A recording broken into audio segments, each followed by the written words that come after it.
Au départ, notre souhait, c'était de développer la voiture électrique. Et donc, on s'est dit comment arriver à encourager un peu plus la population à se servir de ces véhicules, électriques. Et donc, on s'est tourné vers l'autopartage. Je crois qu'à un moment donné, c'est une question de volonté politique, d'implication aussi des élus. Moi, je sais que mon conseil municipal a été très motivé pour avancer sur le sujet, parce qu'ils se sont rendus compte qu'on apportait un service à toutes les tranches de la population. Et on est aussi sur un système assez innovant en milieu rural et qui va, je suis sûr, faire des émules automatiquement. Cette opération-là, je vais vous dire, elle va coûter aux contribuables de Tingebray à peu près, je pense, 20 000 €.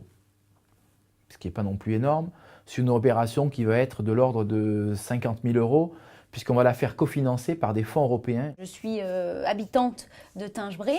Comment je fais? Alors, c'est très simple. Il y a deux solutions.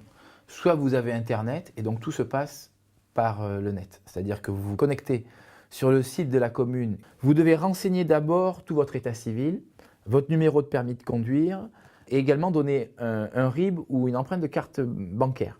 Et après, vous avez accès au planning des réservations. Ensuite, vous dites, je veux réserver la Zoé numéro 1 tel jour, telle demi-journée. On va vous prendre vos 5 € si c'est la demi-journée, vos 8 € si c'est la journée.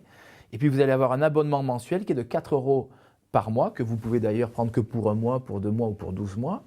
Et ensuite, on va vous délivrer donc, par SMS et par mail un numéro. Et ce numéro, vous allez l'entrer sur la borne qui se trouve donc devant la médiathèque. Et ça vous délivre la carte qui vous permet de démarrer la voiture. Ça, c'est la première possibilité. La deuxième, pour les personnes qui n'ont pas de carte de crédit, par exemple, donc on peut se tourner vers les services de la médiathèque qui sont juste à côté des deux voitures et de la borne.